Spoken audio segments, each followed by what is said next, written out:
بسم اللہ الرحمن الرحیم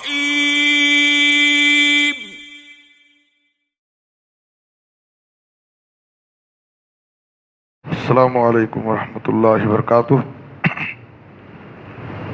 بسم اللہ الرحمن الرحیم۔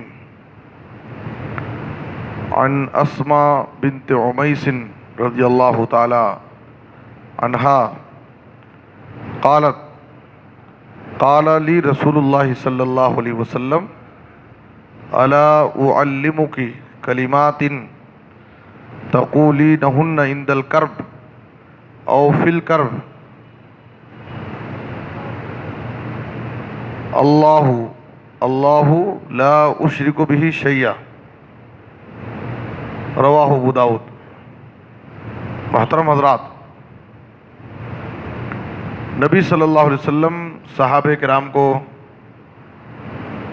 بسا اوقات حسن اخلاق، تقوی کی ترغیب دلاتے اور ہر حالت میں اللہ رب العالمین کی طرف کثرت سے رجوع ہونے کی تعلیم دیتے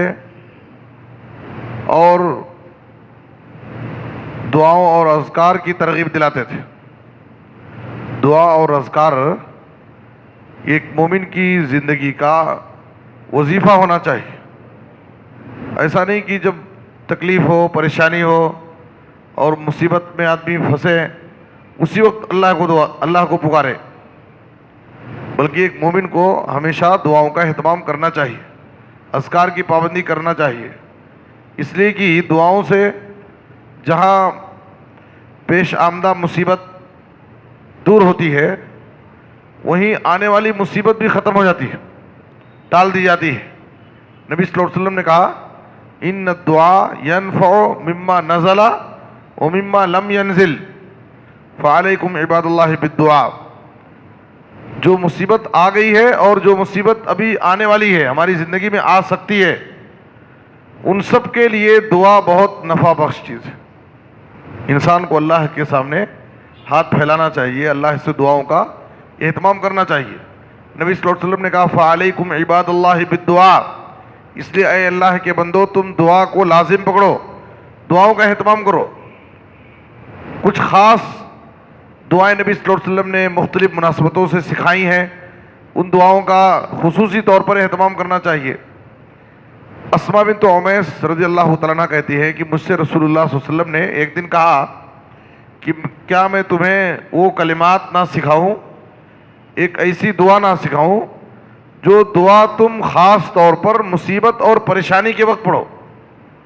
جب مصیبت اور پریشانی آئے تو اس وقت اس دعا کا سہارا لو، اس دعا کا اہتمام کرو۔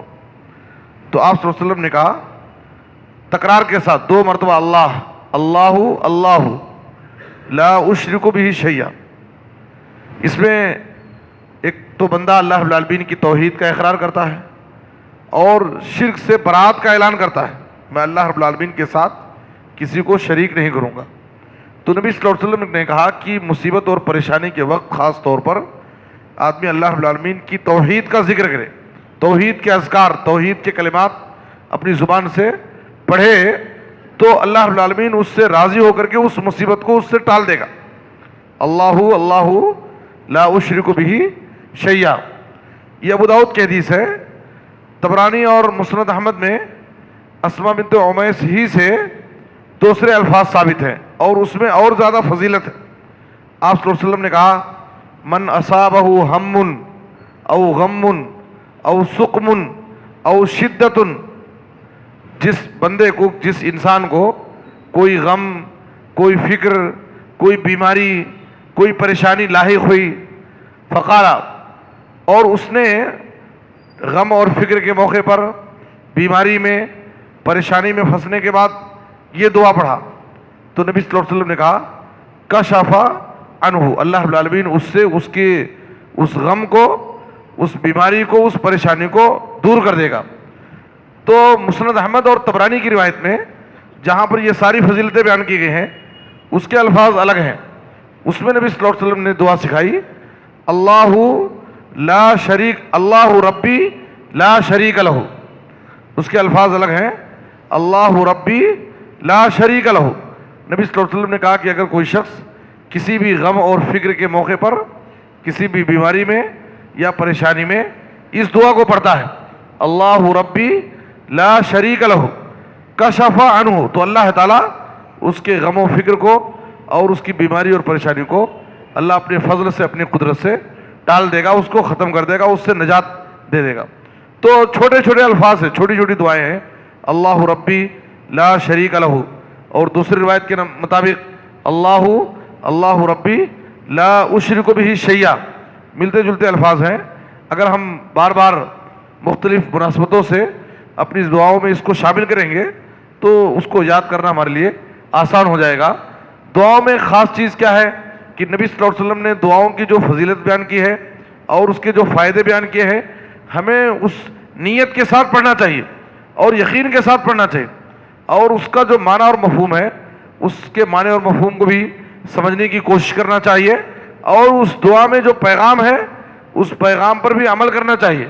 ایسا نہیں کہ ہم توحید کی دعائیں, توحید کے اذکار اپنی زبان سے رٹتے رہیں, پڑھتے رہیں, اور باہر جا کر کے اللہ رب العالمین کے ساتھ ہماری زندگیوں میں شرک کریں اللہ کے ساتھ, اور ہم یہ امید لگائے بیٹھے ہیں کہ اللہ تعالیٰ ہم کو بیماری سے, پریشانی سے, مصیبت سے نجات دے گا.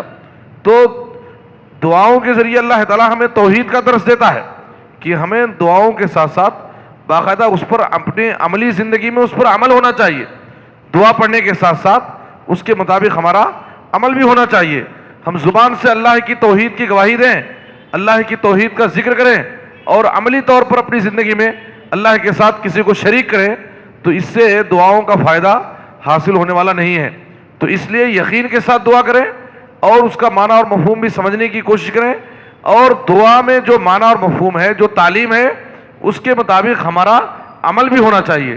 اللہ سے دعا ہے کہ اللہ تعالیٰ ہمیں اپنی زندگی میں کثرت سے دعاؤں اور اذکار کی پابندی کرنے کی توفیق عطا فرمائے اور دنیا اور آخرت کی سعادت نصیب فرمائے. آمین. تقبل یا رب العالمین. وصلی اللہ علی نبینا محمد و آلہ وصحبہ اجمعین.